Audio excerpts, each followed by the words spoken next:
आज के case studies के इस लेक्चर में बात करेंगे पत्नी के द्वारा किए जाने वाला झूठा केस जो कि दहेज उत्पीड़न साथ में स्त्री धन के आरोप इसमें लगते हैं। अगर ऐसा केस आपके पास आया है तो इस केस से कैसे निपटा जा सकता है, कैसे बचा सकता है, क्या रणनीति होना चाहिए, क्या करना चाहिए हमें ऐसे झूठे केसेस में, और हम अपना बचाव कैसे कर सकते हैं और इस केस को कैसे हम शुरुआती तौर में डिसमिस करवा सकते हैं, इससे नाम कटवा सकते हैं, इससे सेक्शन हटवा सकते हैं, क्या क्या करवा सकते हैं। चलिए आज के केस स्टडीज के इस लेक्चर में समझने का प्रयास करेंगे। जय जिनेन्द्र, केस जैन।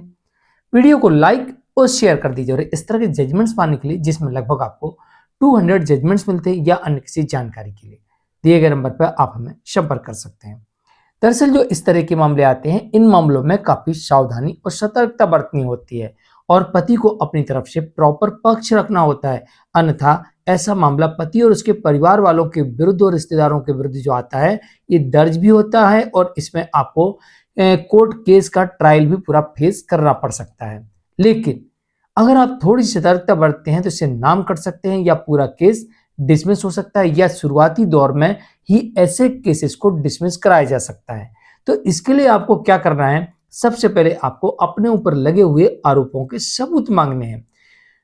पत्नी आमतौर पर दो तरीके के आरोप लगाती है, एक फिजिकल और एक मेंटली।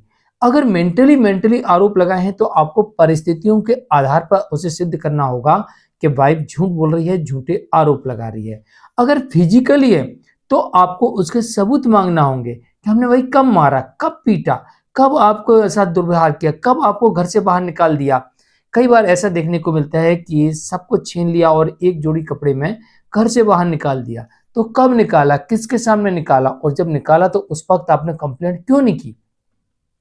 ये सारे आप तथ्य और तर्क रख सकते हैं और इसमें सबूतों की डिमांड कर सकते हैं। इसी प्रकार से स्त्री धन वाली बात भी इसमें आती है। आमतौर पर बहुत सारे केसेस में देखा जाता है कि हमारा स्त्री धन छीन लिया, रख लिया, नहीं दे रहे हैं।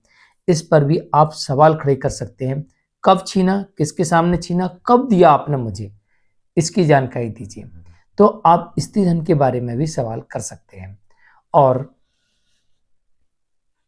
अगर यहाँ पर पुलिस स्टेशन में आपकी बात नहीं बन रही है तो आप सीधे कोर्ट में जाकर डिस्चार्ज पिटीशन लगा सकते हैं, कब, जब आपकी चार्जशीट जमा हो जाए, या फिर आप सीधे FIR against high court question में जा सकते हैं। लेकिन मेरा मानना ऐसा है कि जब तक पूरी पुलिस की इन्वेस्टिगेशन ना हो जाए तब तक हाई कोर्ट जाने की बजाय यही इंतजार करिए और पुलिस के वरिष्ठ अधिकारियों उसके सामने अपना पक्ष रखिए और लगाए गए आरोपों के तथ्य और तर्कों और सबूतों के आधार पर उन्हें कन्विंस करिए और पत्नी के द्वारा लगाए गए आरोपों के सबूत मांगिए। तो ऐसा हो सकता है कि मामला झूठा हो तो पुलिस अधिकारी नाम काट दें, सेक्शन हटा दें या पूरा केस डिसमिस कर दें।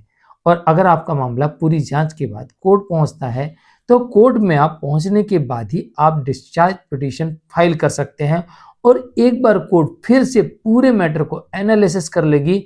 अगर कोर्ट को ऐसा लगेगा किसी का नाम हटाना है तो हटा देगी, कोर्ट को ऐसा लगता है कोई धारा हटानी है तो हटा देगी। तो ये यहाँ पर आप डिस्चार्ज पिटीशन पर कर सकते हैं। और अगर आपके केस में चार्ज फ्रेम हो जाता है तो आप चार्ज फ्रेम अगेंस्ट भी जा सकते हैं। देखो, चार्ज फ्रेम का मतलब यही है कि पुलिस ने जो आरोप बनाए हैं, पुलिस ने जो धाराएं लगाई हैं वो बिल्कुल सही है। अगर उसमें कोई त्रुटि है तो आप वहां पर भी चार्ज के वक्त भी सही करवा सकते हैं, नाम कटवा सकते हैं, सेक्शन हटवा सकते हैं। इसका मतलब यही होता है। तो वहां पर एक बार कोर्ट पूरी तरीके से उस केस को एनालिसिस करती है तो उस वक्त भी आपको मौका मिलता है। फिर आपको आगे जाके चार्ज अगेंस्ट रिवीजन में ही मौका मिलता है।